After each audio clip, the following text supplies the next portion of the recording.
السلام عليكم ورحمة الله وبركاته. النهاردة بقى مع أكلة تحفة جميلة جدا، تنفع لكل الناس اللي عاملة دايت واللي مش عاملة دايت. يلا بينا نشوف المكونات بتاعتنا النهاردة. هنستخدم معانا طبعا الكوسة وهي ملكة الدايت، والجزر وهو الملك رقم 2، وهستخدم طماطميتين وفلفلاية رومي تكون كده جميلة. لو عندنا أصفر وأحمر وأخضر نستخدم، وبصلاية واحدة بس تكون متوسطة الحجم، وهستخدم حوالي فصين لتلاتة من التوم. طبعا لو احنا عايزين نعمل كمية أكبر هنضاعف الكمية بتاعتنا براحتنا خالص. هننضف طبعا الخضار بتاعنا كويس جدا وهنقشره. هستخدم النهارده معايا صدور من الفراخ. انا معايا 3 صدور صغيرين حجمهم صغير الى حد ما، وهي دي اللي هستخدمها في الاكله بتاعتي. زي ما انتم شايفين كده بقسم الكوسيه بالطول، وبعدين ببدا اقطعها بقى شرايح صغيره، يعني اكن الكوسه مقسومه انصاص دواير. وفي نفس الوقت يعني مش برفعها قوي ولا بتخنها اخليها سميكه قوي. ليه؟ علشان تبقى كلها واخده سوا واحد. هنقطع برضو الفلفل بتاعنا الرومي اجزاء صغيره، وهنقطع الطماطم وهنقطع كل الحاجات، بس نخلي كل حاجه لوحدها، مش هنحط كل الحاجات على بعضها. وقطعت برضو البصل و3 فصوص من الثوم. كل حاجه هنعملها كومه لوحدها. قطعنا كمان يا جماعه الفراخ لمكعبات صغيره، واستخدم معايا معلقه كبيره من توم بودره والبصل بودره بس، مش هستخدم حاجه تانية. حابه طبعا فلفل وملح علشان اظبط ملحي وفلفلي بس في الخضار. يلا بينا بقى نجيب الصينيه بتاعتنا او حله براحتكم خالص، بس تكون بعد كده هتنفع تدخل الفرن. هحط فيها شويه من زيت الزيتون. الاكله دي هيلثي درجه اولى 100%. هحط حوالي معلقتين من زيت الزيتون، وابدا انزل بقى بمكون مكون. ايه اول حاجه هبدا انزلها؟ هي البصل والثوم. طبعا لو نزل يعني كوسيتين نشيلهم كده بالمعلقه على خفيف. البصل والثوم علشان انا بحب ادبله يعني تتبيله بسيطه خالص، مش هغمقه يا جماعه، يا دوب بس يتقلب كده في الزيت، وابدا اشم ريحه البصل والثوم بدات تطلع، اعرف ان انا كده هبدا احط المكون التاني بتاعي. المكون التاني بتاعي النهارده يا جماعه هو مكعبات الفراخ. مكعبات الفراخ هبدأ أقلبها في الثوم والبصل البودر بتاعي علشان تاخد النكهة بتاعتهم، وبعد كده أنزل بيهم بقى على البصل والثوم المتقطعين اللي اتشوحوا شوية في الزيت الزيتون. طيب في ناس طبعا ما بتحبش طعم زيت الزيتون، حقهم، كل واحد ليه حاسة للتذوق معينة. خلاص اوكي، مفيش مشكلة خالص. هنشيل زيت الزيتون ونحط بداله أي نوع من السمن الحيواني. ليه؟ عشان هو دوت الأكل الهيلثي. هنقلب بقى كده، نشوح الفراخ بتاعتنا مع البصل والثوم المتقطعين كويس لحد ما الفراخ احنا هنلاقيها، انا مش هحط ميه خالص. الفراخ هي هتنزل السوائل بتاعتها وتبدا تحمر نفسها في نفسها. افضل اقلب فيها كده اكني بحمر شاورما. ابدا اقلب فيها لحد ما احس ان الفراخ كلها بدات الجوانب بتاعتها كلها تاخد اللون بتاع التسويه، اللي هو اللون الابيض. زي ما انتم شايفين كده في اجزاء اتغير اللون بتاعها، وفي اجزاء لسه زي ما هي. هبدأ بقى اخد الجنب، اخدها على جنب كده في الصينية بتاعتي، وابدأ انزل بالمكون بتاعي رقم 3، وهو الجزر. ليه الجزر؟ الجزر اولا انا عايزة برضو اشوحه ويبقى لونه كده ذهبي فاتح. ليه؟ لان الجزر لما بيتشوح بيدي طعم رائع. الجزر طبعا فيه سكريات هتنزل مع الاكل بتاعي، هتديني طعم جميل قوي قوي قوي. الحاجة التانية، الجزر بياخد وقت في التسوية عن بقية الخضار اللي احنا هنحطه. الكوسة ما بتاخدش نفس وقت التسوية زي الجزر.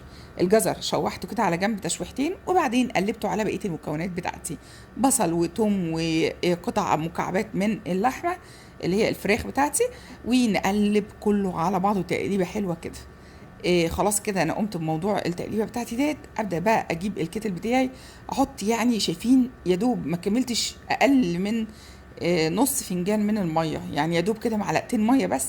وحطيت بقى حبه فلفل كده عشان الفراخ بتاعتي تبقى متبهره حلو، واقلب تقليبه كده بسيطه، واسيب بقى اغطي بالغطا بتاعي على الاكل دلوقتي، واسيبهم كده يسووا مع بعض شويه علشان الجزر ما يبقاش بعد كده ناشف عليا في الخضار. هنغطي بقى بالغطا بتاعنا ونسيبها حوالي 5 دقايق، يعني مش اكتر من كده. طبعا احنا وطينا العين، احنا كنا الاول واحنا بنشوح شغالين عليها وهي العين عالية. دلوقتي خلاص وطينا العين. شايفين بقى زي ما انتم شايفين كده، ما شاء الله اتسوت خالص، يعني انتم شايفين الفراخ تكاد تكون استوت، والجزر لو مسكتوه هتلاقوه نص سوا.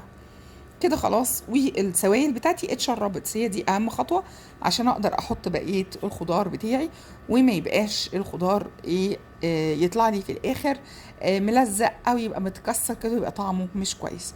هفضل اقلب كده فيه لحد ما الاقي السوائل بتاعتي كلها ايه راحت. وبرده زي ما انتم شايفين جمعته كده على جنب، بحيث ان اقدر انزل بقيه الخضار بتاعي وكل واحد ياخد حقه في السوا. مين بقى الخضار اللي عندي فاضل؟ فاضل عندي دلوقتي هحط شويه من الفلفل بوساط قوي، واحط كل الكوسه بتاعتي. انا سبت بقيه الفلفل على فكره الالوان بتاعي، وسبت كمان معاه حوالي معلقه من البصل المتقطع قطع صغيره. هبدا اجيب بقى اللي تحت فوق، وابدا اقلب الخضار بتاعي كويس، واسيبه ياخد مع بعضه كده شويه، واغطيه واديله كده برضو فرصته 5 دقايق، وبعد كده نشوف هنعمل ايه. بعد ما عدت ال5 دقايق هنرفع الغطا بتاعنا. بصوا يا جماعه البخار بقى، وبصوا الجمال والالوان الخضار بتاعتي. انا لحد دلوقتي ما حطيتش ملح على فكره، لو حطيت ملح هلاقي الخضار بتاعي دبل، ومش هلاقي لون الاكله بتاعتي حلو كده وفيه الالوان كلها. هنضيف بقى المكون بتاعي الاخير، وهو الفلفل ومعلقه البصل اللي سبناها في الاخر. احاول كده اشوحها على جنب في الصينيه لو في مكان يعني عندي، وابدا بقى اقلب كل المكونات على بعضها، واحط اخر حاجه دايما انا بحطها في الخضار، وهي شرايح من الطماطم برضو متقطعه شرايح رفيعه خالص، عشان انا مش عايزاها تبقى باينه في الخضار تبقى قطع كبيره، لا انا عايزاها شرايح رفيعه. هسيب الطماطم شويه تبقى فوق الوش كده عشان تنزل السوائل بتاعتها. الطماطم زي ما احنا عارفين ان هي مليانه سوائل، فهي اللي هتسوي بقيه الخضار كله مع بعضه. اسيبها كده 3 4 دقايق بقى تاخد وتدي مع نفسها، وممكن اجيب معلقه معلقتين من الملح بعد كده، وابقى اظبط الملح بتاعي في اخر خطوه خالص. كده دلوقتي اهوت انا رفعت بعد ما سبت الخضار مع بعضه حوالي 5 دقايق تانيين، اقلب بقى كله على بعضه كده خلاص كله اتسوى. وهنا ممكن اضيف المعلقتين الميه مع الملح، وانا من هيك كده دلوقتي هشغل على العالي عشان مش عايزه سوائل كتير تنزل في الخضار. طبعا اهم مكون اساسي لازم ادوه هو الجزر، ده اللي هيبين لي اذا كانت الاكله اتطبخت ولا لسه شويه عليها. الجزر مية مية وطعمه جميل، واخد كل التوابل، واخد كل حاجه. اخر حاجه عندي يا جماعه ان اجيب اي نوع اجبان انا بحبها، جبنه موتزاريلا، جبنه تشيدر، اي حاجه، واحطها فوق الوش كده شرايح رفيعه، اوزعها فوق الوش بتاعي، واسيبها حوالي دقيقه بس على بوتاجاز. ممكن اطفي خالص النار واسيبها مع سخونيه البوتاجاز، هتبدا هي تسيح على الوش، وادخلها في شوايه الفرن. مش هتاخد اكتر من دقيقتين، وهتطلع قمه في الروعه زي ما انتم شايفين كده، محمره ورائعه رائعه رائعه. والريحه بجد لو انتم شامينها، الريحه جميله جدا جدا جدا، مع شويه حبق بقى، الحبق بيجنن هنا، طعمه حلو فعلا مع اي اكله. حطوا حبق مع اي اكله يبقى جميل قوي قوي قوي. اتمنى طبعا تجربوا الوصفه بتاعتنا، وتقولوا لنا لو عندكم اي استفسارات تواصلوا معانا. واللي نسي يعمل لنا لايك وسبسكرايب وشير لقناتنا يتواصل ويعمل لنا معانا عشان يوصل لكم كل جديد من قناتنا، وعلشان نتواصل معاكم وبيكم ونكبر بيكم. وزي ما بنقول كل مره، استمتعوا.